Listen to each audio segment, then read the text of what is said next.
make sure that we're all aware that the Hariri Institute is not just providing us a place to have breakfast. The Hariri Institute is actually a co-sponsor and is treating us all to breakfast and to all of the breaks, snacks, and to happy hour each evening. And so we're very grateful to the Hariri for that. The NIH prohibits us using federal money to feed ourselves, or more specifically, feed you. And so that's a really nice gesture from the Hariri. The Hariri is a brand new research institute here at the U. It has been around now for 18 months. It's an institute for computing and computational science, and it was made possible by a generous gift from Mr. Hariri, who is a BU graduate and did very well for himself in business and made just a really substantial contribution to BU. Among other things, gave us the Hariri Institute. His father, the institute is named after his father, Rafiq Hariri, who was Prime Minister of Lebanon and had a very illustrious career himself. Speaking of happy hour, we are going to change the way we do happy hour and make it an actual happy hour. That is to say, we're going to go directly from this, well actually, okay, sorry, I got ahead of myself. The afternoon session will be back at the Hariri Institute.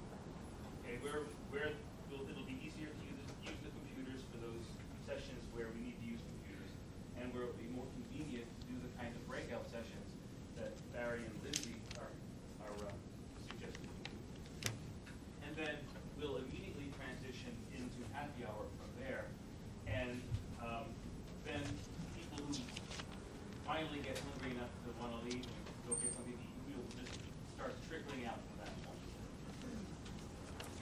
I think that's it. Any other questions, concerns that you've got? Well, then we're going to start this morning's festivities with a different take on formalisms in immunology. I emphasized yesterday that what we were doing went beyond mathematics and statistics and more generally encompassed formalisms in a larger sense. And so today we're going to talk about ontology, and we're going to hear from two leading experts in ontology. Barry Smith is a philosopher from Buffalo, and he's been involved in the development of ontology and ontological ideas long before bioinformatics has been around, but has been one of the main movers in getting ontology on the right track for biological sciences. And Lindsay is a professor in the health sciences, biomedical informatics. She's all over the place. I can never keep up with her. In Texas. And I've known Lindsay for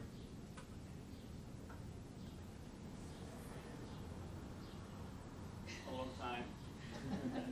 She was a PhD student of mine back in the day. I know. So we're really lucky to have these two to bring us up to date on the world of ontology. Please. Thank you, Tom. So we're going to have a rather complicated agenda for the afternoon particularly, because we're going to arrange 8 breakout groups, each of which will be required to create a small ontology for a specific topic of interest. Now that means we need to find 8 topics in which at least 6 of you have an interest. Our idea is that this will help you, because by building the first part of an ontology in an area of your interest, you will see the value of ontology, you will see some of the difficulties involved in building an ontology. These will be very small ontologies, don't worry. And they'll be built by hand. There'll be no animals will be killed in their manufacture. But the problem will be choosing the topics. Now, I created a first draft list of topics like allergy, immune deficiency, and so forth at this link. Now, I assume that many of you have laptops in your hands with an internet connection. It would be very good if you all familiarized yourself with this link, which is where you will find also the rules for the afternoon session. Now, if 6 of you are already friendly and you're all working on a specific kind of immune phenomenon or a specific kind of infectious disease, then that will be easy. You just create a breakout group amongst yourselves. But for the rest of us, it might be a bit harder. So we're going to have some kind of a vote.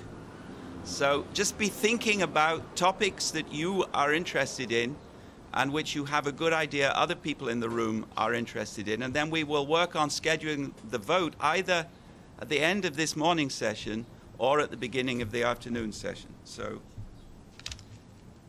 and we will provide during the course of the morning some of the rules which are going to be needing to be satisfied in order to build the requisite ontologies. All right, so the first question is, why should you bother? Why should you want to build an ontology? And the reason is as follows. As biomedical research and clinical medicine become ever more associated with computational data management, biologists and clinical scientists need to use databases. These databases are filled with useful data, but they are created in ad hoc ways by each of the different data generating groups, institutions, countries, people, and so forth, in such a way that the data becomes siloed, balkanized. Now, if the data is siloed, then in order to do genuine cross-disciplinary research or to integrate research from different groups, we need somehow to be able to tag the data in these different silos in such a way that people can identify that it's data about the same thing. Now, those tags are terms in ontologies. That's the idea. And so our goal is to create a non-redundant set of tags which we can use to curate or annotate multiple heterogeneous scientific data. And we want to do this in such a way that it's non-redundant. So if we have tags which are used in 2 different ontologies with different meanings, but the same tag, then we will defeat the purpose of finding data about the same thing across this realm of databases.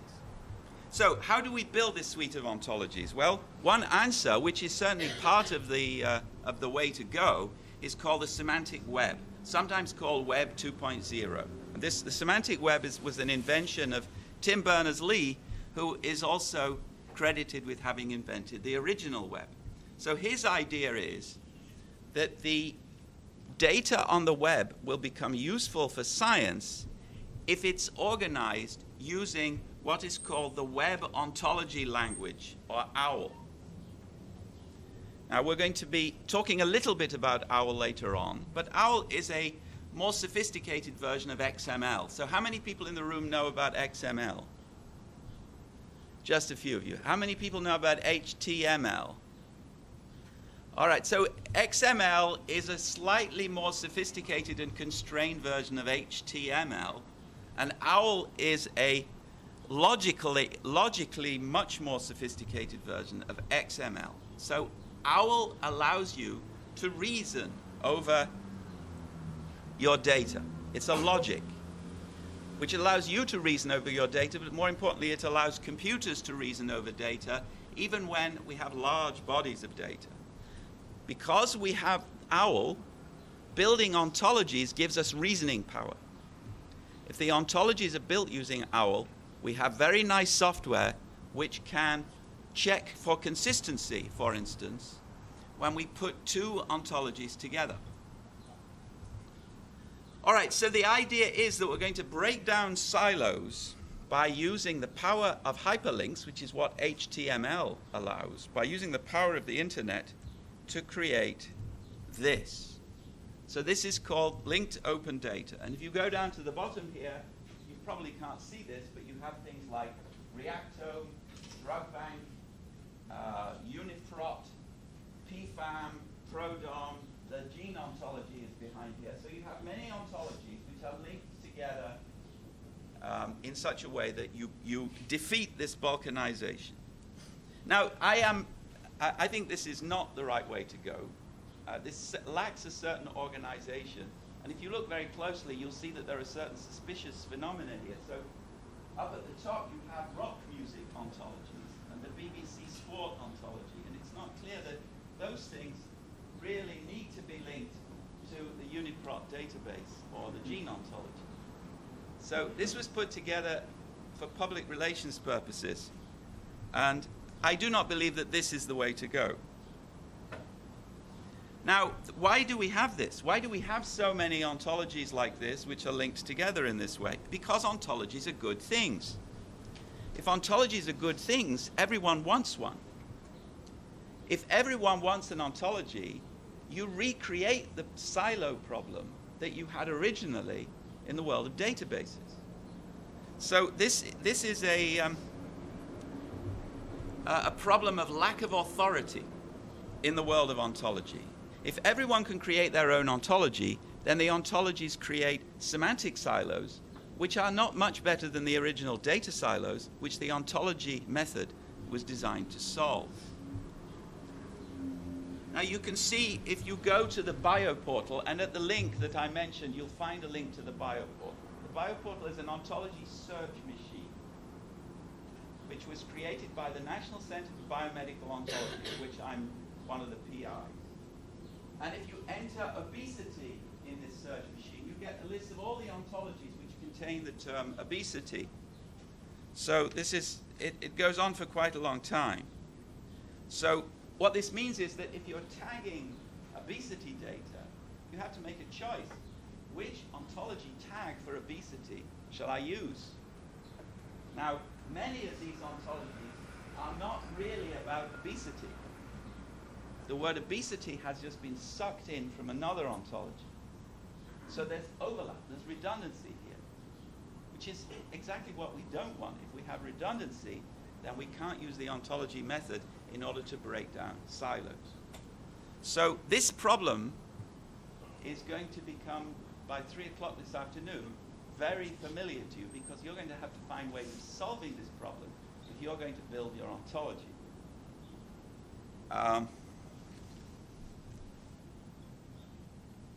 Now, if you have any questions, just raise your hand. So I don't want to bore you with stuff you already know, but I also don't want to waste your time with stuff that you don't understand or care about. So any kinds of questions, just interrupt. And if you raise questions I'm going to deal with later, I'll just tell you to wait. All right, now, how does linked open data, how does this idea work? Well, it works by using what are called mappings. These arrows here are almost always arrows which say the term X which occurs here is really the same as the term Y which occurs here, so we'll create a map between those two terms.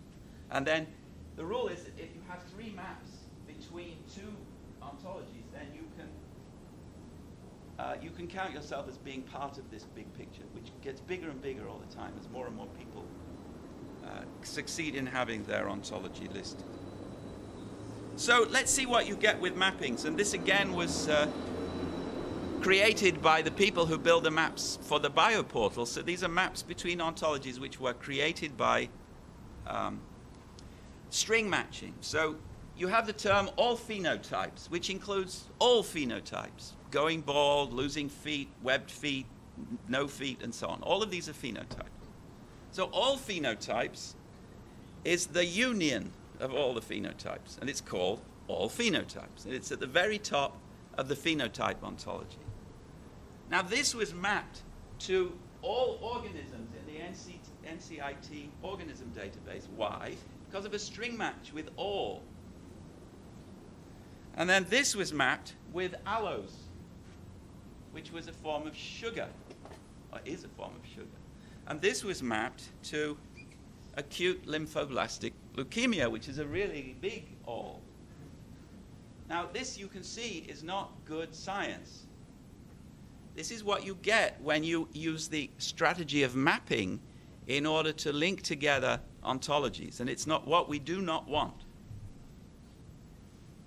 So, mapping, there are all kinds of problems with mappings. First of all, many of them are nonsense. Secondly, even if they're good, you have two ontologies which are mapped, but then one ontology changes, and then you need to check that the mappings still hold.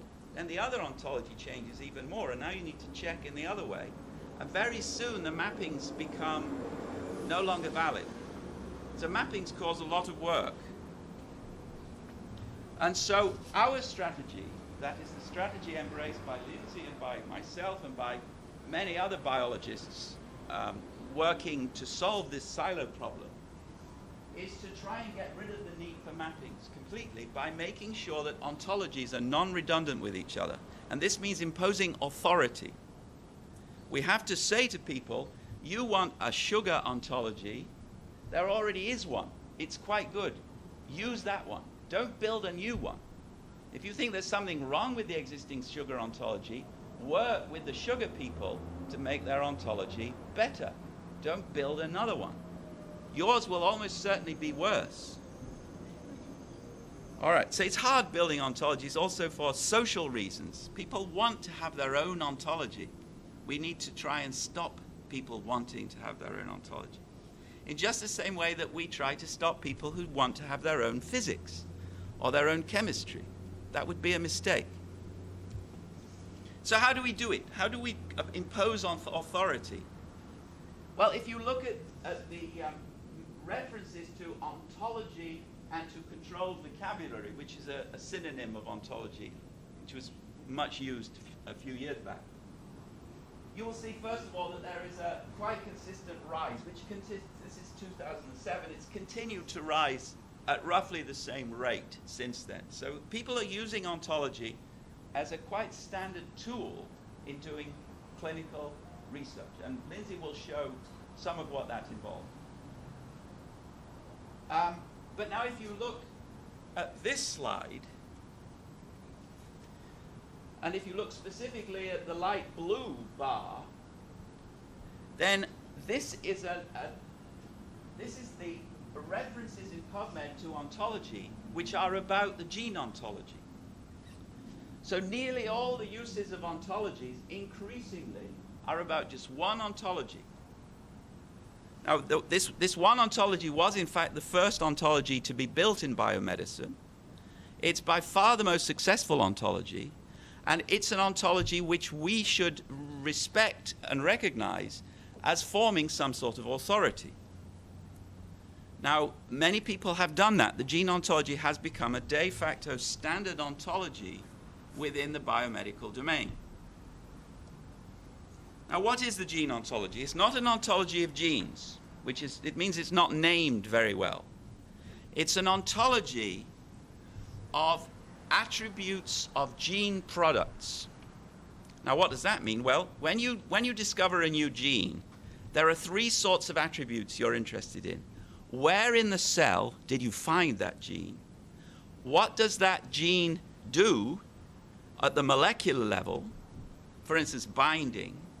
And then thirdly, what kinds of biological processes does this molecular phenomenon initiate or contribute to? For instance, death or vision or mating behavior. Now, the gene ontology was a success because it tried to create a list of terms to describe those three kinds of attributes which would be species neutral. And why was that important? Well, the gene ontology was built at the time when the Human Genome Project was revolutionizing biology. And people needed to be able to label genomic data in terms which could be recognizable to biologists rather than to computers. And they needed a list of terms which they could use to annotate genomic data in the same way, whether it came from humans or mice or fish or yeast or whatever it might be. And the gene ontology became the tagging system for genomic data. And it's a bit like unifying the way we describe units of measure. So everyone talks about kilograms, meters, and seconds now. They don't talk about Texas leagues or Paris feet. And that means that all physical measurement data are comparable. And similarly, if everyone uses the gene ontology to tag their genes or their proteins or whatever it might be, then all of the data becomes accessible through the gene ontology, describable through the gene ontology, and also you can reason with it. You can do computation. This is a little bit of the gene ontology, and I'm not sure if I have a light. Yes, I do. So at the very top here we have response to stimulus. And we know that a response to an abiotic stimulus is a kind of response to stimulus. So this is a link, a subtype link. And we know that response to temperature stimulus is a kind of response to abiotic stimulus. And we know that detection of temperature stimulus is a kind of response to temperature stimulus. Now, the gene ontology contains about 35,000 such nodes, each of which is an English phrase used by biologists to describe the behavior of organisms, and each of which is organized in a hierarchy like this. There are 3 hierarchies in the gene ontology. One of them is about cellular locations, one of them is about molecular functions, and one of them is about biological processes. Now, this is a part of another ontology so that you get a visualization of another kind of relation which an ontology can contain. So we have the ISA relation between interlobar recess and the serous sac cavity subdivision. This is an anatomical relation, and this is a fragment of an ontology called the foundational model of anatomy. And then you have the interlobar recess is a part of the pleural cavity. Now, the body is organized in terms of kinds and superkinds and in terms of parts and wholes. So the interlobar recess is a part of the pleural cavity, which is a part of the pleural sac. You get the same organization for cell components within the gene ontology. Now, the gene ontology has been well funded. The NIH alone has invested some $200 million in the gene ontology. Not so much for building the ontology, but for supporting its use in annotating databases like UniProt and research literature. So there are teams of biocurators who sit in labs, and their job is to go through literature, and every time they see a protein mentioned, they tag that protein with the corresponding gene ontology term. So if the paper that they're curating says that this protein is involved in the formation of cardiac muscle, then they will tag that entry with the gene ontology term for cardiac muscle formation. Now that tagging will be an HTML tag, which means that you can find it on the web. And there are many browsers where you can browse for gene ontology terms in order to find papers describing certain phenomena. And these browsers let you filter your search. So you may be interested in formation of tumors in brains of shrimp, young shrimp, let's say. And you're interested in proteins which are involved in the formation of tumors in the brains of young shrimp. And the browsers for the gene ontology will let you filter your search in that sort of way. And this turns out to be a very, very nice approach to doing biology, not just for the purposes of finding data, but also for the purposes of doing statistical reasoning and isolating genes which might be relevant to the formation of tumors in young shrimp. All right, so just as the gene ontology is a bit like the units of measure standardization, so it's a bit like having a standard legend when you have a big, complicated system of maps. Or it could be compared to having a standard legend for describing diagrams or cartoons in science, or videos, indeed. And it could be used also to provide a standard set of legends for mathematical equations. So in each case, we have the same problem. We have English phrases with technical meanings which are used in multiple ways within a certain complex entity, whether it's a cartoon or a database or a photograph or a video or a mathematical text. Or a catalog of diagrams of molecular structure. So some of the most active and successful work in ontology these days is being done in the chemistry area. So we can think of ontologies as legends for data. And that because the same legends are used in many different databases, these databases themselves become linked together. So the ontology serves as a kind of switchboard. So all of these hundreds of different databases become linked through a common set of terms, so that if you're interested in sphingolipid transporter activity, you can immediately find all the 93 databases which have proteins or lipids or whatever it might be, which are involved in sphingolipid transporter activity. Now, the problem with the gene ontology is that it only covers these three kinds of things. What about diseases? What about what happens if you put frogs in mercury at high temperatures? What about symptoms? What about proteins even? None of these are included in the gene ontology. We don't have terms to describe all of those things. And so because of this, we created something called the Open Biomedical Ontologies Foundry. We use the word foundry in order to express the fact that building ontologies is really hard. It needs a lot of work. You can get burned. And it needs authority above all. It needs people who are ensuring that the ontologies that get built within the foundry are compatible with, but non-redundant in relation to, the other ontologies in the foundry. So these are the original 15 colonies of the OBO foundry. And the yellow part here is the gene ontology. So the three component ontologies of the gene ontology are now expanded, but we have a phenotype ontology, we have anatomical ontology, we have the NCBI taxonomy, we have a cell ontology, we have a protein ontology, and so on. So these ontologies have been created to gear with the Go, to intermesh with the Go in the needed way. And they are now gradually being added, so we have an environment ontology, we have ontologies for populations, and we have a set of principles which OBO foundry ontologies need to satisfy. So they have to be developed in collaboration with the ontology developers for the neighboring domains. That means that if I'm developing an ontology of protein complexes, and if the gene ontology already has some protein complexes in its cell component part, then either I need to work with the gene ontology, or I need to find a way of agreeing which protein complexes should belong to my domain and how I can relate then to those protein complexes which belong in the gene ontology domain. So there's a kind of treaty negotiation process.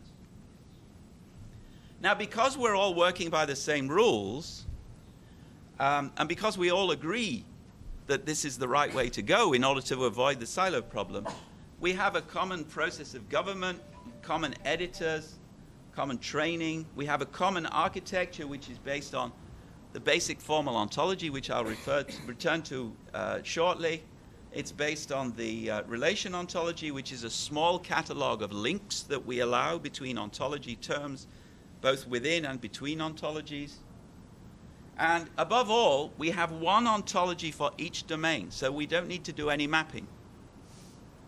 That's the most important criterion. And we come back to this diagram, so all of the ontologies should look like this. We have relations, is-a, and part of, and then we have the terms in the ontologies. And roughly speaking, the rule should be that a term can appear only in one ontology. And in this way, we come close to avoiding redundancy. Now, that rule is very hard to maintain, and we will talk a little bit later on about how we make it possible for people to do collaborative work in different areas when they need the same ontology terms, but when they're putting them to quite different kinds of use. All right, now I can't believe that there are no questions. Yes? So I'm just wondering, is it the responsibility of the person that creates the database to generate or to find these ontology terms and then put them in for other people to find, or is there a curator that goes through and does it? So, broadly speaking, the major databases were built by the database specialists, and then they were curated by gene ontology editors. We believe that if you're building a database, it's a very good idea to find out what the relevant ontology or ontologies might be, because then you might do a better job of building your database. So one benefit of ontologies is the following. If you build a database using the standard approach, you'll very likely use acronyms. And then you populate your database using these acronyms. And then 3 years later, you want to use the data in your database, and you can't remember what your acronyms mean. So you can't use your own data. Now, by using ontology terms to annotate or even to create the labels in your database, the meanings of those terms are maintained by the ontology because the ontology keeps definitions. Each term has a definition, both an English definition and a computer-readable logical definition. How many databases are there out there that don't use this ontology way to organize their data? So this is a two-fanged question. So the first question is, how many databases are there out there which have not been curated ontologically? I think probably millions. I think probably only, I'm guessing now, 5% of existing biomedical research databases have been annotated using the Go or some related ontology. But they are the best ones. So they're the best for two reasons. One, they've been annotated by the Go, so it's easy to find them and use them and so forth. They're not lost in somebody's back kitchen. And secondly, they're the best because that's why the Go invested resources in curating them, because they were used a lot, and they were used a lot. That meant they got better and better because people found mistakes and so forth. So it's a kind of virtuous circle. Now the next question, the next fang to your question is, how many ontologies are part of the Ober Foundry? And I would say, again, I'm guessing, 3% are officially part of the ontology, but they're the best, of course, because that's why we put them there. 20% are based on Ober Foundry ontologies, which means they use the terms, hopefully by following the rules, because there's a danger here of redundancy. If you use the terms and just create a new ontology with them, you've already created a silo and a possibility of forking. And then the other 80% are no good. Yep. How is the future of this? I mean, are we going to be a wiki-style gene ontology society, or you're advocating Britannica? So a lot of the work which goes to support these ontologies is a wiki-based work. And so I would say it's some happy medium between the extremes of wiki-based cloud sourcing, which generally it leads to a lot of enthusiasm until Christmas, but then after that it really doesn't help. You need to have people who are really concerned with the future of the artifacts being built, and that means you have to have some authority. So it's a combination. Yep. Let's talk about database and clinical ontology, but the main source when you work on clinical data is the hospital billings. Yeah. Yeah. So what do you do when you have Good. ontology, but you kind of have anyway another ontology specific? Good. So we are working very hard to create an ontology framework which will work with ICD billing systems, HL7, and so forth. That's a hard job for a number of reasons. So in biology, people are willing to share data, But in medicine, people are less willing to share data. Now, we do have a small nucleus of people working on what is called OGMS, the Ontology for General Medical Science, OGMS. And if you Google OGMS ontology, you will find what could be said to be the hub or the nub or the initial embryo of an oboe foundry type approach to medical data. Now, we are working very hard to implement OGMS in Buffalo, for instance. So all the clinical data in Buffalo is going through an OGMS mill, but we're still in the test phase. So there is more hope than you might think. And ICD is not good for anything other than billing. So if you have to use ICD data, then you should be very afraid. All right, so I will continue. Ontologies are about types. So we're not interested in Bill Clinton, we're interested in Homo sapiens. And we're not interested in Bill Clinton's left foot, we're interested in left foot, or just foot. So we're doing catalogs, we're not doing inventories. And another way of seeing this is, if you look at the legend to a map, you will find a list of types of entities. But then if you look at the map itself, you find instances like Tottenham Court Road. These are the types. So an ontology is about types, classes, the generals, the repeatables, universals, like foot or gene or protein or lipid or frog. So these are the instances down here, actual frogs. And this is a very bad representation of the hierarchy of organisms. Now, we talked about links between types. And there are, in fact, 3 kinds of links that we need to understand. First of all, there are the links which go into the ontology. We talked about ISA, which is the subtype link. Every human is a mammal. And then we've talked about part of. Every human heart is part of some human. But there are also links between instances and types. So this human, Mary, is an instance of the type human. And then there are links between instances. So Mary's heart is an instance-level part of Mary. Now, these are the kinds of relations that we see when we do experiments. These are the relations in the world, in spatio-temporal reality. But when we do experiments, we want to draw general conclusions. And it's those general conclusions which are the focus of ontology. So we're not interested in Bill Clinton, we're interested in the relationship between any human heart and that human being. And we then define the relations in the ontology using relations between instances. And we don't need to go into the details here, but broadly speaking, you define A part of B to mean all the A's are instance-level parts of some B. So in this way, the relations between the ontology terms are based upon relations between instances that you see in the lab or in the clinic. Now, this is the ontology for biomedical investigations is an ontology designed to allow people to represent experiments. So this is an OB representation of a trial in neuroscience, and I don't think you can read it, but it has links like has specified in input, location of, so this neuron is located in the caudate nucleus, and this monkey here has part caudate nucleus.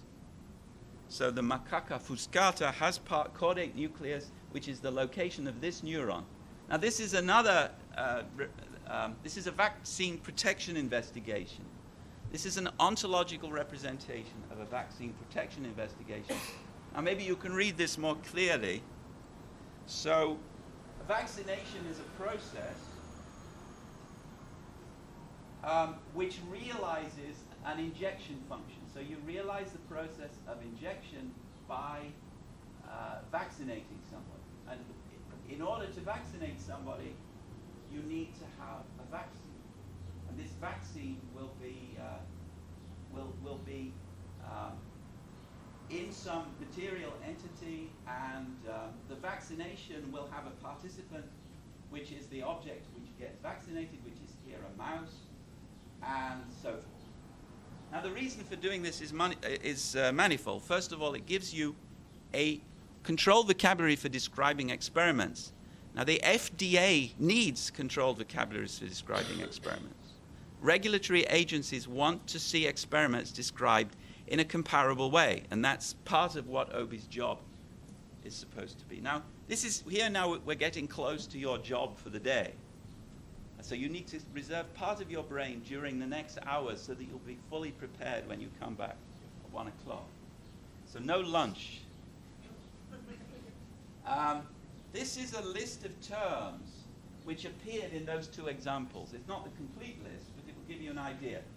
So we have terms like data set, evaluant role, extracellular, electrophysiology recording, function, host role, and so on. Now, what we need from you is a list of terms like this. So the idea will be you will come back at 1 o'clock. You will be part of a group. You'll sit down with the group, and you will brainstorm to find the list of the 10 or 20 most important terms in your topic area. Now, these the diagrams I just showed also have relations. Now, when you come back for the rest of your life to build ontologies, which is that is what you are predestined to do, then you will learn about these other relations. But for today's purpose, you really only need one relation, and that's ISA, or subtype. So we want you to think about the organization of your term list in terms of what is a subtype of what. So an allergic reaction is a subtype of process. All right, now this is the top-level ontology called BFO, which I referred to earlier. BFO is bigger than this, but not much bigger. And there are three basic types that you need to be aware of, which BFO calls independent continuant, dependent continuant, and occurrent. In the gene ontology, we had cell components, functions, and processes. So you can think of occurrence as just another word for process. And we'll talk about the meanings of these two things later, but basically, independent continuant means any material entity, whether it's a cell or a cell population or blood in your body or your head or the planet. They're all things, independent continuants. And then dependent continuants are attributes. Now, when we built the OBO Foundry, we had BFO in mind in creating this map. So this is the column devoted to independent continuants. This is the column devoted to dependent continuants, such as phenotypes, diseases, and so forth. And this is the column devoted to processes. So cellular processes, organism-level processes, such as mating behavior, and so forth. Occurrence it's really just another word for processes. And continuants are things like objects, but also the states of objects, the functions of objects, the things which the objects have continuously, including diseases. So you are all continuants, but your life, that's a process. It goes on. And the course of your diseases are processes. And BFO distinguishes between dependent entities and independent entities. So attributes are dependent, processes are dependent, but then the things are the bearers. So a grin is always a dependent entity. You can't have a grin which exists all by itself. This is a little slide on phenotypes. So a biologist is observing an eye, and it notices a redness of the eye. So it annotates to the phenotype red. And this is a phenotype which inheres in another phenotype, eye. And red is a kind of color, eye is a kind of anatomical structure. This particular redness instantiates the type red, and this particular eye instantiates the type eye. So these are the ontologies up here, and these are the instances which the biologist is observing when making a list of phenotypes. All right, so these are the independent continuants, organisms, buildings, and so on. These are the dependent continuants, qualities, phenotypes, and so on. And processes are dependent on their participants. So a vaccination process is dependent upon the organism which gets the vaccine, and it's dependent upon the material entity, which is the substance which is input into the organism in the course of the process of vaccination. So this is BFO again. Thing, quality, process. And all the Obo Foundry ontologies either were reverse engineered to be BFO compatible, or they were built by downward population from Buffo. And I'll show you what that means in a minute. The idea is that they all share this common top level. And then you add terms by ISA relations downwards until you get down to the level you're interested in. And so this is BFO, and this is the Obo Foundry. And the ontologies you're going to build this afternoon will be down here or down here. And so one of the things that you need to understand about ontology building is that it's nearly all not rocket science. Computers do not understand even trivial things. So we're going to need to include trivial assertions like this. Every pneumococcal bacterium is a bacterium. Or the computer won't know that unless you tell it by putting it into your ontology. And terms in ontology should be singular nouns. So this is just a traffic law. I am saying this. I am in charge of this particular issue. Don't mix singular and plural nouns. If you do, you'll get MESH. So MESH is, like ICD, a government-created product. And it contains things like National Socialism is a political systems. Political systems is a social sciences. Social sciences is a social phenomena. Social phenomena is a mesh descriptions, or mesh descriptors. Now, there are so many things wrong with that. This is the opposite of a good ontology. Now, we gave you the link to MESH so that you could check for yourselves. Many people think that MESH is a good dictionary, but it's not a good ontology. And one of the reasons why it's not a good ontology is because it did not follow simple traffic rules.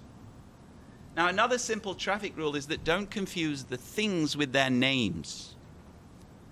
How many computer scientists are there in this room? Oh, that's interesting. No computer scientists. So I can say this. I said computer scientists nearly always confuse things with their names. And the reason is that they can't get the things inside the computer. So the orange juice just won't go into the computer, but the name orange juice will go into the computer. So they identify, well, in this case, a mouse is defined as a common name for the species Mus musculus. That's not a good definition. All right, now when you're creating definitions, and you won't be doing this today, but we're giving you this because it's another important traffic law, the definition should be of the form, an S is a G which Ds, where S is the lower kind, G is the higher kind, and D is what differentiates the instances of D, which the instances of G, which are instances of S. So a human being is an animal which is rational. That's how you define human being. Every human, you could put mammal there. Every human being is a mammal which is rational. Human being is a subtype of mammal, and human beings are those subtypes of mammal which have the feature of being rational, says Aristotle. Now that's the way all our definitions should go. Now if that is to work, then we need to impose the rule that every term in an ontology has maximally one parent. So this is not a good ontology. So every blue thing is a thing, that may be okay. Every car is a thing, that may be okay. Every blue car is a blue thing, that may be okay. Every blue car is a car, that may be okay. But the whole thing is not okay. And the reason it's not okay has to do with the fact that being blue is not something which makes the thing of the kind that it is. It's something which is painted on afterwards. So wearing a hat does not make you the kind of person that you are. Because you can take your hat off. You can't take off your carness or your homo sapiensness. So what we do is we create a separate ontology for blue, green, red called a color ontology. And that's a single inheritance hierarchy. And then we create a car ontology. And then if we need to talk about blue cars, we put those two ontologies together for practical purposes. And we create an application ontology. But the reference ontology, which are the ontologies in the Obo Foundry, is built as a single inheritance ontology. And the reason why that's important is, first of all, that this strategy for defining terms only works if every term has exactly one parent. If you have two parents, you don't know how to build the definition. And that is a really important strategy. This is the key to good quality ontology. Building definitions like this. And so multiple inheritance is the key to bad ontology. So it leads to all kinds of errors. It causes problems for computers also. All right, so we divide ontologies into two. Reference ontologies, which are single inheritance. Application ontologies, which are built by sticking together pieces of reference ontologies. Now that's your job in the afternoon. So when you've chosen your topics, and I hope you have good topics ready for me, you're going to need to use the search engines to find ontologies which already have done some of the work for your topic. And then you're going to come back with a report that says, in order to study allergies, we need to use part of this ontology together with part of this ontology. And the top 10 terms then in our ontology will look like this. And so we have reference ontologies. They are reusable. Everyone uses them over and over again for different purposes. And then we have application ontologies, which are created by combination. These are all the reference ontologies. And this is a reference ontology which will illustrate the method of extension downwards. So we have BFO at the top. And then BFO includes independent continuant. A subtype of independent continuant is object. And then everything else below that is a cell. So cell and then subtypes of cell. Goes on for a very long time. So from here onwards, we're doing biology. But for this part, we're doing architecture. All right, so these are the rules. This is what you would do if you were doing this at home. In the afternoon, you'll do it by hand. I'll show you how. So you take an ontology editor, of which you would typically take Protégé. And you can find that by Googling it. It's not the world's best software, but it's good. Then you work with the domain experts, namely you work with yourselves to create an initial mid-level classification. So we say here around 50 terms, but we'd be happy with 12. And then you arrange these terms into an informal is-a hierarchy. So every instance of anaphylactic shock is an instance of allergic reaction. And then you fill in the missing terms to give a complete hierarchy, roughly conformant to Buffo. So we're only interested in this part of Buffo, material, entity, attribute, and process. And so this is how I recommend you do it. You take some pieces of paper and tear them up into small squares. You don't have to do it this way. And then you put these at the top. And then you choose your domain. So these are the terms that we recommend for an allergy ontology. They're picked at random from allergy speak. And you can find this list, again, at this link. At the link here for the rules. And you can find also somebody who's tried to work out the top level of an allergy ontology. So I don't know if you can see that, but that says allergic reaction, and that says allergic immunological anaphylaxis. And that says IgE-mediated anaphylaxis. So IgE-mediated anaphylaxis is a kind of allergic immunologic anaphylaxis, which is a kind of allergic reaction, which is a kind of disease. Which realizes a kind of disease which is an allergy. So this is what you might do. So you have peanut allergy as a disease, which is a kind of attribute. You have anaphylaxis as a disease, or syndrome, they say, which is a kind of attribute. You have allergic reaction, which is a process. You have anaphylactic shock, which is an allergic reaction, which is a process, and so on. This is a PowerPoint slide. We want to see from every group a PowerPoint slide like this, only better, of course. That's the end of part one. Now, we're going to move quickly over to Lindsay. I think probably the best way of creating a list of possible subgroups is if we send a piece of paper around and you all write down your name together with your favorite topic. And then I will try and harvest the necessary 8 subgroups from that list. So does somebody have a piece of paper? Yeah. Yeah. So you will find the lists linked. I don't have a web connection here, unfortunately, but you'll find the lists at various links. So I'll come over and show you. Where are you?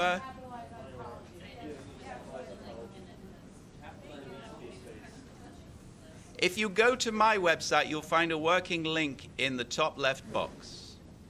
And my website is ontologies.com, I think. Good. Okay.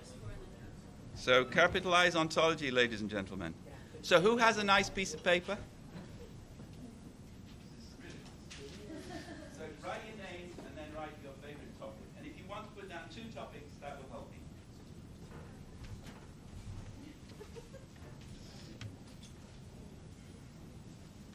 And I will unscrew myself now.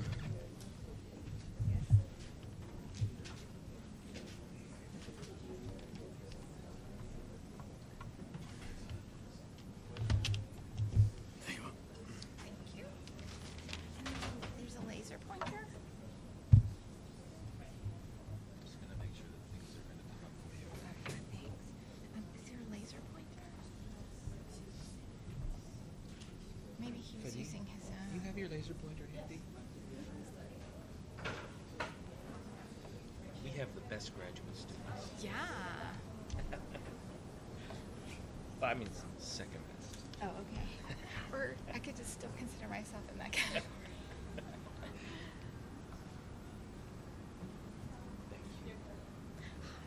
Thank you. It looks like it might be working now. It's taking it a second, but No, that is a sample. Don't find anything on that list. I mean, it was blue, so that makes me think that it didn't realize I plugged in and was. Yeah. Oh, I know what it's doing. Is it trying to use the other screen? Yes. So the list that you will find under afternoon practical session on the web page is just a list of examples. So you don't find any No. topics that are interesting, So I need to. then feel free to choose I need to others. alter how it's doing its. Oh, please don't touch my screen. And whoever gets the piece of Yeah, paper that's what I'm last doing. on the back row should bring it to me when it's done.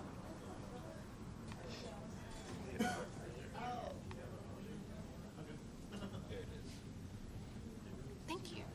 Sorry for snapping at you, but I the fingerprints and finger grease on my computer. Okay. Great. Thank you.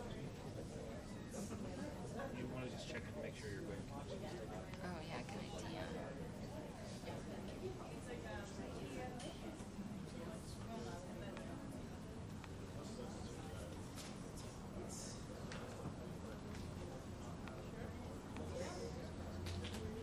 Excellent.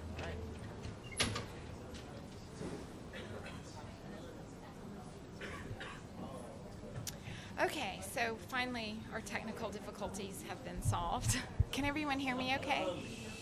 No. Is it because the mic's not working? It's because I need to be louder. Oh, I see. So I need to project. Okay. Okay, if my voice dips down, just send me a signal from the back, and that'll remind me to speak up. So, still not? Okay, how about now? Okay, I feel like I'm yelling. So I'm going to give a glimpse at two ontologies, immunology ontology and infectious disease ontology. And so in both cases, the goal is both to show you immunological content that's relevant to immunology, but also to illustrate how one can use the principles that Barry described and build an ontology. Are you frowning because you still can't hear me? Uh-huh. Oh, no, it's just the decision between hearing and being hot. Okay. We can hear you back there fine. It's a lose-lose situation. Okay. I'll only take hand signals then as meaning I need to speak up. I won't. So you can frown if you're hot. Okay. So So I'll first give just a basic overview. Then I'll describe the immunology ontology, infectious disease ontology. Time permitting, I'll show a few tools that can be used for developing ontologies, and then maybe we'll talk through one example of how ontologies are actually used in the context of analyzing data.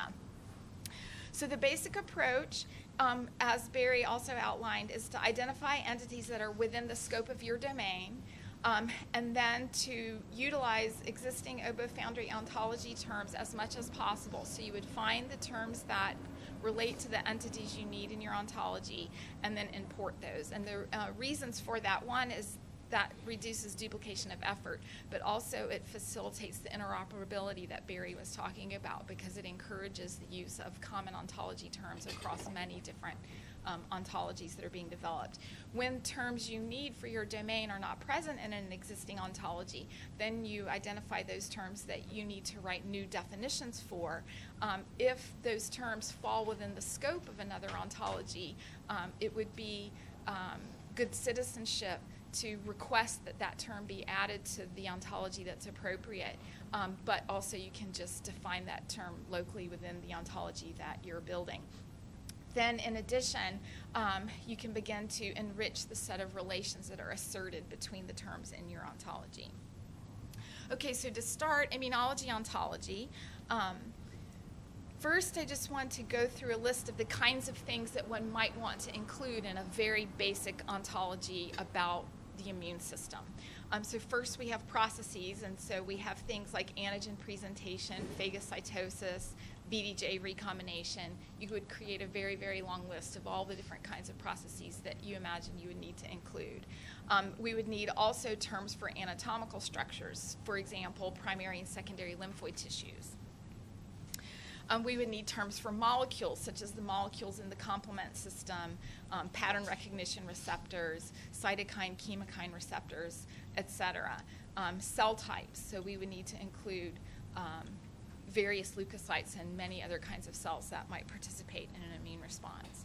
So next, we identify the existing OBO-Foundry ontologies, including the terms that we need.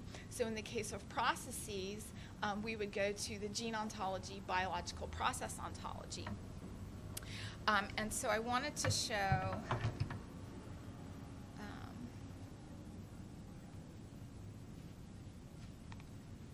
so here you can just see the hierarchy from the gene ontology, biological process ontology. So biological process is their top-level term, and that fits under the dependent entity, under a current, which Barry described for BFO.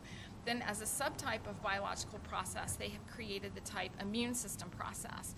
And then you can see here the variety of other kinds of processes for which they have terms in the gene ontology. And many of these terms will have more specific terms as subtypes. So each of the terms in the gene ontology, sure. That refers to the,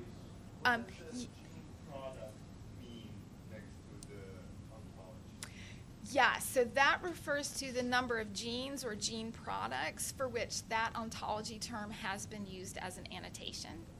So for 400,000 genes, that doesn't sound right. That's why I'm asking the question. This doesn't make sense. Yeah, no, that is right. Well, it's right only in that this is a really old slide, so the number's probably a lot bigger now. That's my problem. There are about 20,000 genes. Right, but there are many, many, many, many, many different organisms. So times all the organisms. Yes. Yes. And I have some more slides later that give you more of an idea of the scope, the current state of annotations, how many different organisms, how many different annotations per organism, that kind of thing. And gene product includes also protein. Yes. So that's another reason for the large. Splice variants, proteins, isomers, they're all separate. Yeah, exactly. Yes. So as Barry was describing, the gene ontology is 3 taxonomies. For each, I'll focus here on biological process. For each one, there are 3 components. So the first thing about a term would be its natural language definition. So here we have the example of secretion, where secretion is defined as the regulated release of a substance by a cell or group of cells. And we see here that secretion is a subtype of the term transport. Here's another example where immune response is a subtype of response to stimulus, and it's defined as any immune system process that functions in the calibrated response of an organism to a potential internal or invasive threat. So in addition to these natural language definitions, the gene ontology and other ontologies have a taxonomic hierarchy reflected by the ISA relations, which Barry described. So in this case, we see the small hierarchy for immune response, where immune response is a type of stimulus, and adaptive immune response is a type of immune response. And then immune response and response to stimulus are types of biological process. So this would be, it may be, but this may also be a case of inferred multiple hierarchy. Although, does the gene ontology have as a policy that they're just willing to include multiple? The gene ontology was built before we realized the need to insist on single inheritance, and there is a editor's version of the gene ontology which is being created as a single inheritance ontology together with the necessary combination ontologies to recreate the original gene ontology as an application ontology. Mm-hmm. When they will release that editor's version is not clear, however. Okay. And again, this is a little bit of an old slide, so it may be that even this has been fixed by now.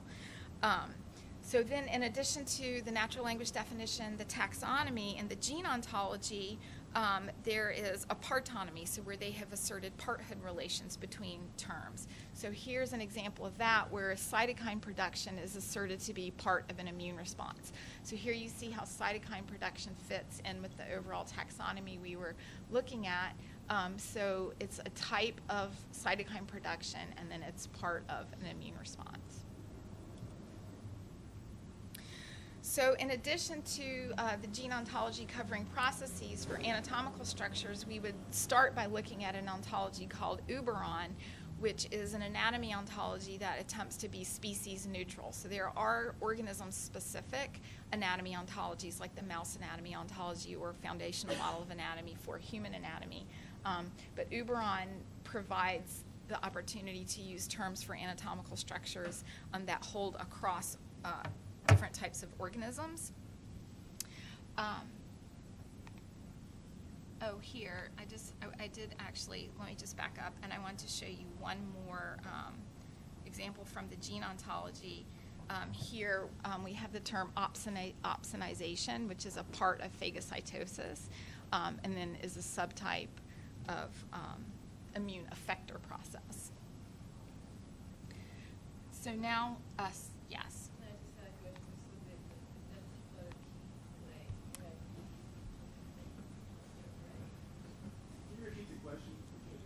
She was asking about the color key, and so yes, indeed, these are all the different kinds of relations that are currently asserted within the gene ontology. And in this particular example that I'm showing, there appears to be only ISA and part of relations, so black and blue arrows. But these other kinds of relations could be asserted as well. Yes, so this indicates what are called ghost limbs, which are organism-specific subsets of the gene ontology. And so these correspond to the little colored rectangles at the bottoms of the nodes to indicate which of the ghost limbs a particular term is included in.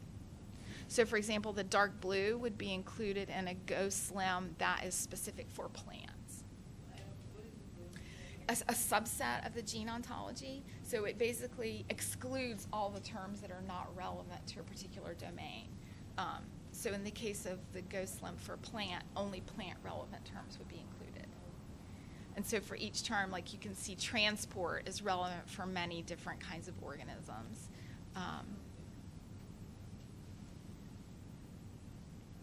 So for Uberon,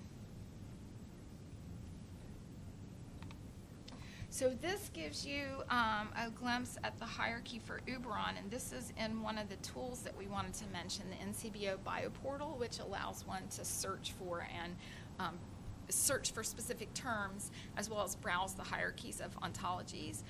So you can see here all the different kinds of anatomically relevant terms that they include. And then here you can see there's the term immune system and the different kinds of terms which are included as subtypes of that immune organ. And here we see spleen, lymph node, I guess, is here somewhere. I found that earlier. Lymphoid system. So here, thymus. So here you would go to find the various anatomical terms that you would need for an immunology ontology. For molecules, there are at least two sources. One would be the protein ontology, and the other would be the gene ontology, cellular component ontology. The protein ontology has the largest number of terms for individual proteins, and they have some terms for molecular complexes. And then many molecular complex terms are in the gene ontology, cellular component ontology. Here, I just want to show you, I searched for chemokine receptor and chemokine receptor type 3, just to give you a flavor of how the gene ontology is set up. So you see they have their top level amino acid chain, then protein, rhodopsin-like G protein coupled receptor, chemokine receptor type 3, and then here they have different forms of chemokine receptor type 3. And this shows the taxonomy that they have set up. Here you can... Here you see a combination of two ontologies, which is exactly the way things should go. So Unicron KB is in fact more properly conceived as a database, but it's gradually being transformed through collaboration with the Pro into an ontology and so on. Yes. So are you showing us how extrapolate those, or are you showing us examples just so we know how to create? So I'm trying to do two things. I'm trying to show you the various ontologies that contain content relevant for immunology, so that you will have a sense of how those ontologies are structured and what kind of content they have, so that you would know, in the case where you wanted to develop an ontology, you would have some idea where to go look for the kinds of terms that you need. But in addition to that, I think these are nice examples of giving you a sense of different kinds of ontologies, how they're structured, the kinds of hierarchies that they create for terms that, as immunologists, you're presumably familiar with.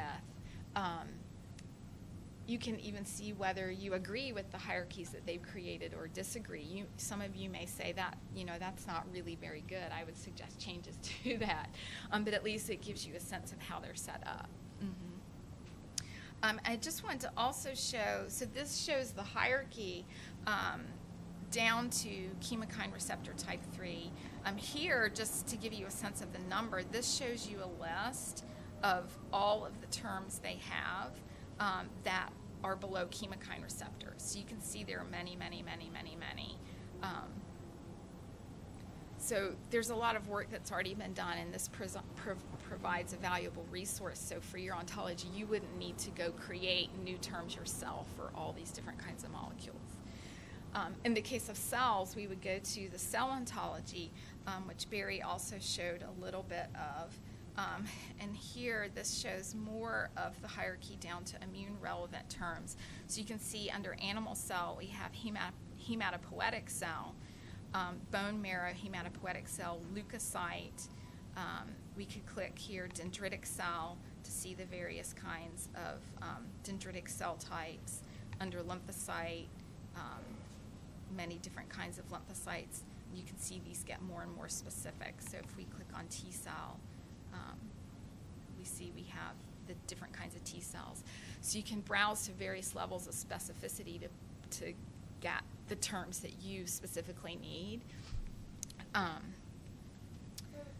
Yes. In general, like if you're going through this and you do find like there's something that's wrong, or do you think if you fixed, you like send someone an email and say, hey, I think this is wrong, or like Yeah. do that?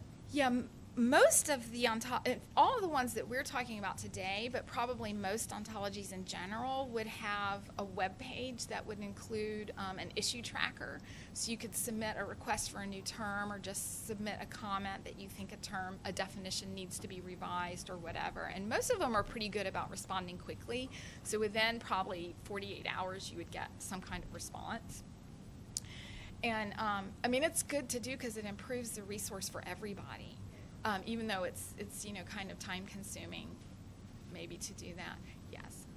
So inherently to biology, we make progression. So we realize that one type of T cell, I don't know, is actually not helper T cell or killer T cell, but it's kind of the middle. We find a subspecies. We're going to find that maybe in 10 years or 5 years. I don't know.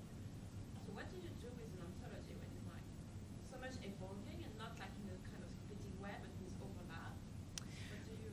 Right. So you're saying you've discovered a cell type that may be a novel cell type that's not in the ontology? Yeah, but it's like before it was classified as one thing, but actually you realize it's like between two things, kind of overlapping. Right. Yeah, so I think it would depend on the particular case. So it may be, for example, that a new term needed to be created in the ontology, or it may be that the definition for the existing two terms needs to be modified.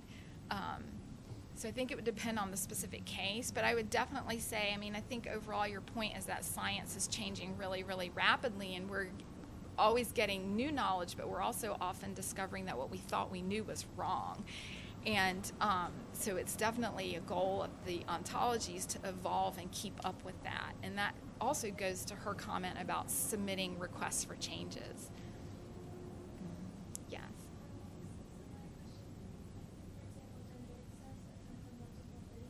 Mm-hmm.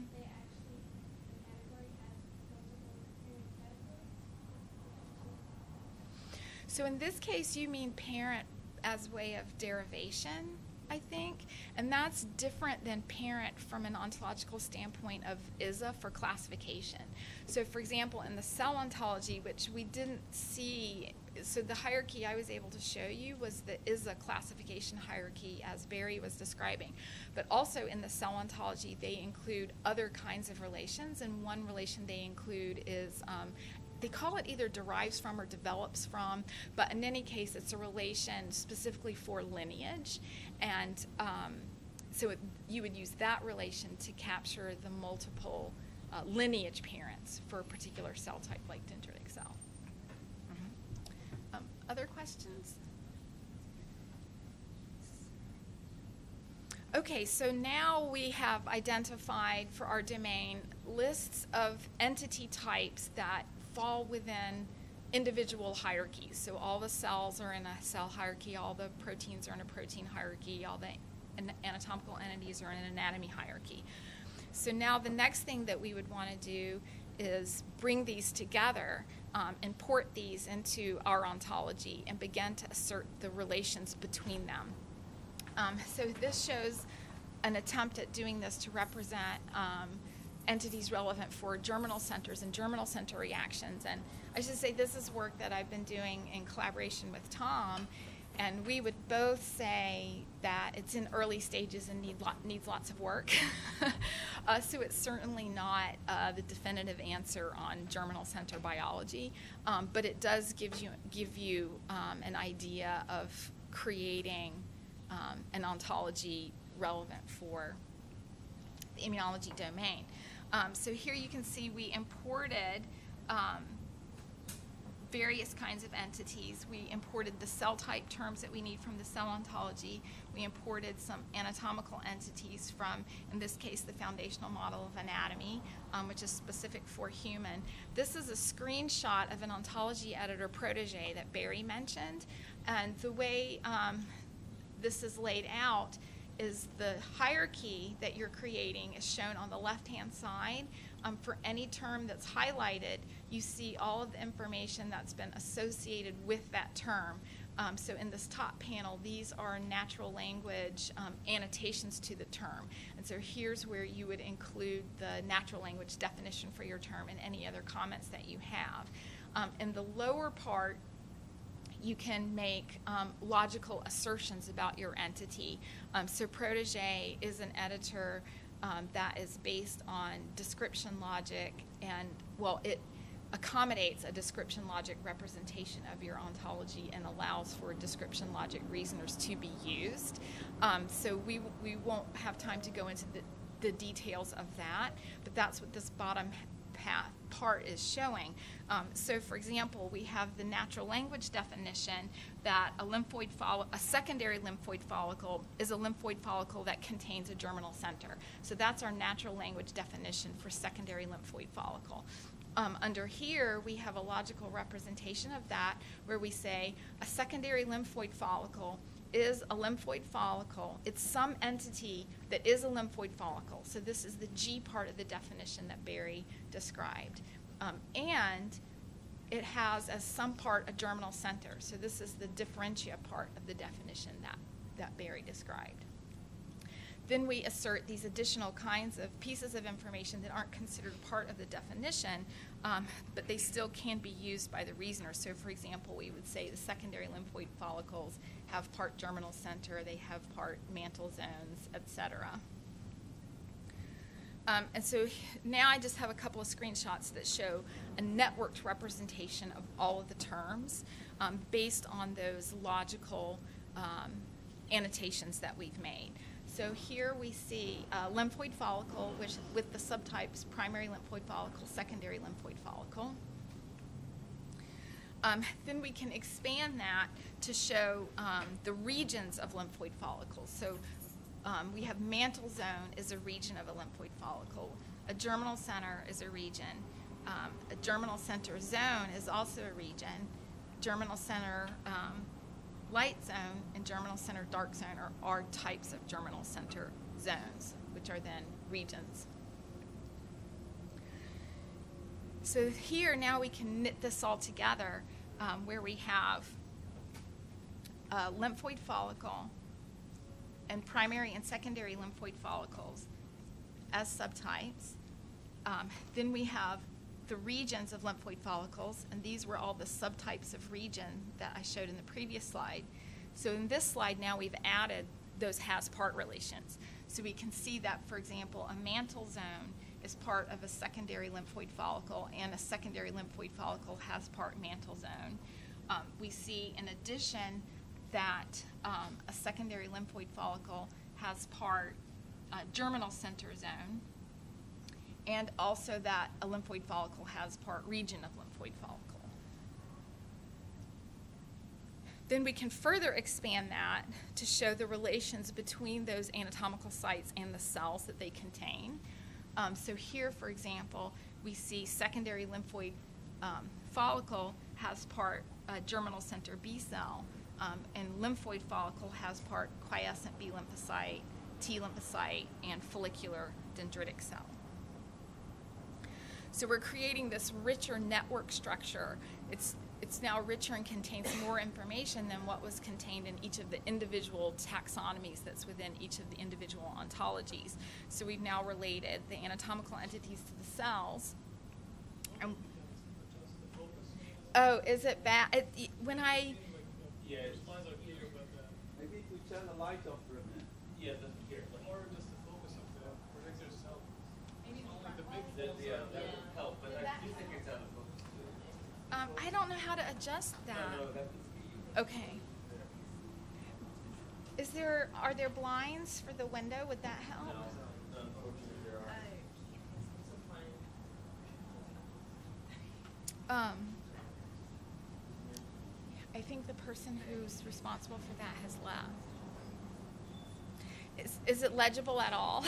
Well, the big light is hard, but like once the phone gets small, it just Right.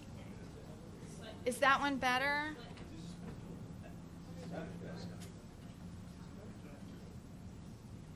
I think Tom's trying.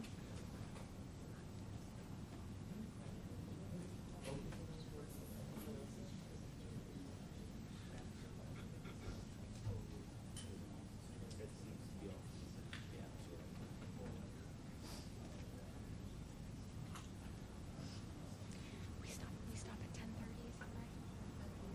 Okay. Oh, 10? Were we supposed to stop at 10 or 10:30? 10, but I mean, I think what we should do is finish and then we'll stop when Okay. So, unfortunately, the focus is set by the vice president of the university in charge of focusing. And so we may not be able to do anything about it. okay, well, sorry about that. Hopefully you can at least see the point that we have taken these anatomical entities here from one single hierarchy and connected them with parthood relations to cell types from a separate ontology and a separate taxonomy and hierarchy. And we won't look at that because you can't read it. But I'll just quickly say here we've done the same thing, but integrating in molecules. So now we've gone from cell type.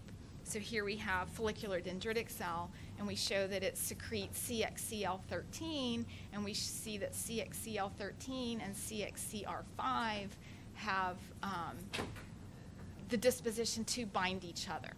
So here we've taken anatomical entities, cell types, and molecules and created an integrated network. And then more of the same. This goes across different levels of granularity for molecules where we go from antigen to immune complexes that have particular kinds of immunoglobulin as part of the immune complex. Excuse me. So now I'll transition to talk about the infectious disease ontology. The goal of the infectious disease ontology is to cover the domain of infectious disease, including both domain-specific entities like infection as well as generally relevant entities like lung. It's also intended to span the basic biological and clinical entities and to span different types of disease hosts, pathogens across biological scales, etc.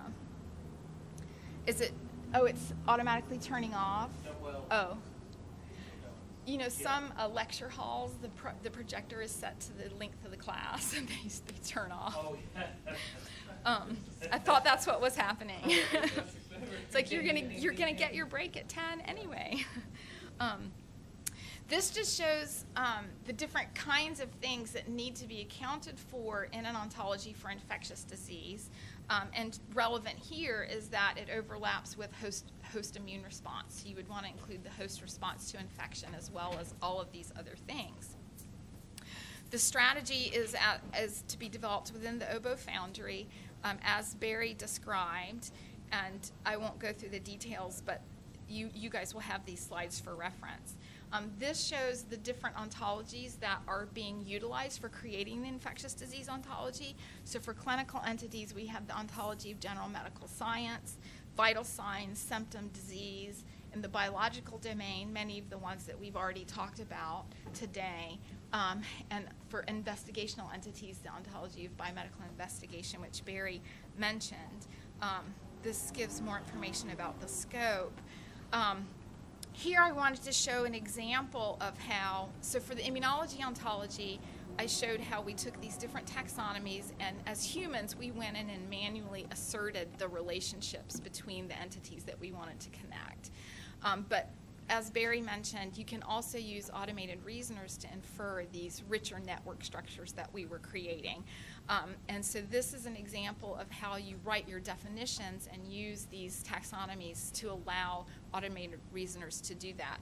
So for example, in the infectious disease ontology, we have the term Staphylococcus aureus infection is an infection that has as part organisms of type Staphylococcus aureus.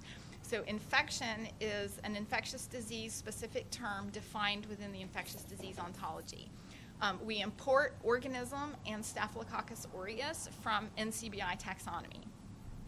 We have Staphylococcus aureus bacteremia is an infection that has as part organisms of Staph aureus that are located in the blood. Blood would then be a term imported from an ontology of anatomy.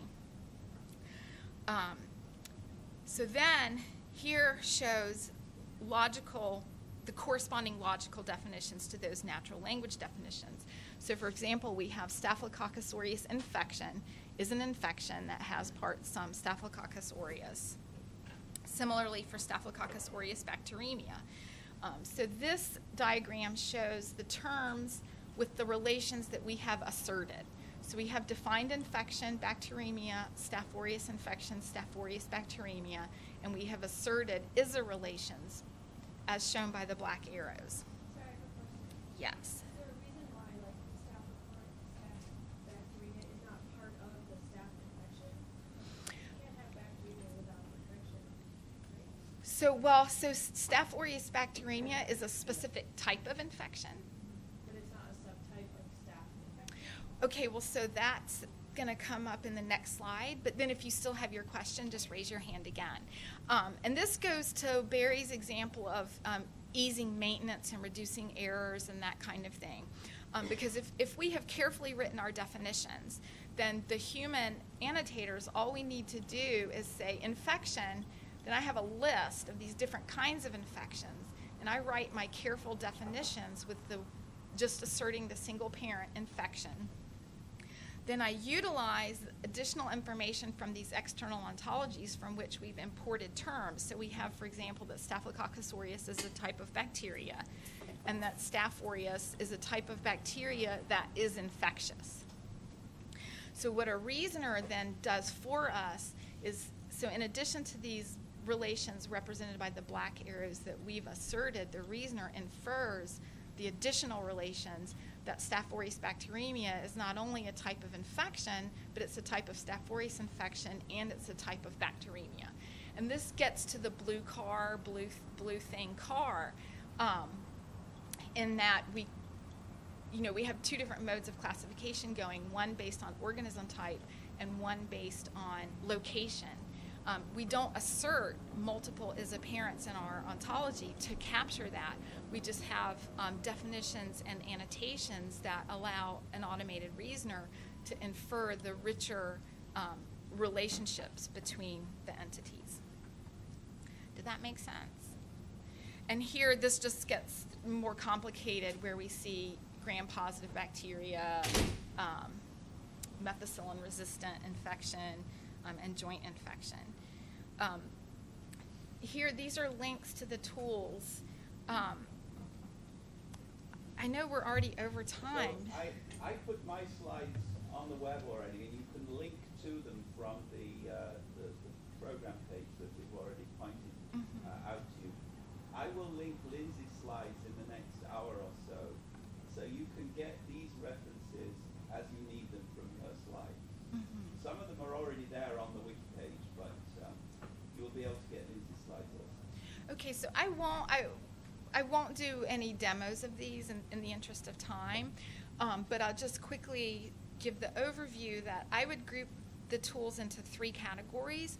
Tools that are basically repositories of ontologies, and they have a web interface that you can go to and search for particular ontologies or query based on certain keywords to find terms in any ontology that are relevant to your search. They'll also let you browse the ontologies. And that's this first group here. Then there are tools that allow you to actually create and edit an ontology. So Protégé is an example of that, and you saw the screenshot that I was showing. OboEdit, you were mentioning may no longer be maintained. So OboEdit is an ontology editor created for biologists. So it's simpler and more intuitive than Protégé, but it's almost certainly not going to be maintained in the future. So gradually people are moving away to Protégé, which is more clunky but also more powerful, and it will be developed. And then the last category would be tools to facilitate importing. So obviously you see the strategy that we're advocating. You rely heavily on existing ontologies. Many of these ontologies are really big, so you wouldn't want to just take the protein ontology, the cell ontology, and the anatomy ontology and merge them into one huge ontology. It would be preferable to carefully select the terms that you need and then merge them into a coherent way, and that would give you an ontology that covers your domain but is still of a manageable size. So tools that facilitate that process are here in this last category. Myriad is not so much a tool such as a standardized process for how you go about determining which pieces of information about a term from an ontology need to be imported. And then Ontofox is a web accessible tool that will create an OWL formatted file using the Myriad format in a way that you can incorporate it into a file that you've created, for example, in a tool like Protégé. And then with that, I suggest we stop. I have answers to your annotation questions now, but it's too late. I can show you afterwards. So maybe I can just say one or two things. First of all, make sure I get this list. Secondly, we will both be around during the time when you're building your ontologies in your breakout groups this afternoon. So we're going to be there if you have further questions. We'll also be there during the lunch break if you want to sit and talk to us, particularly if links are broken. I guess that's it. Good. Thank you very much. Let's thank you. For introducing this interesting idea to us. We're going to head back over to Miri for coffee.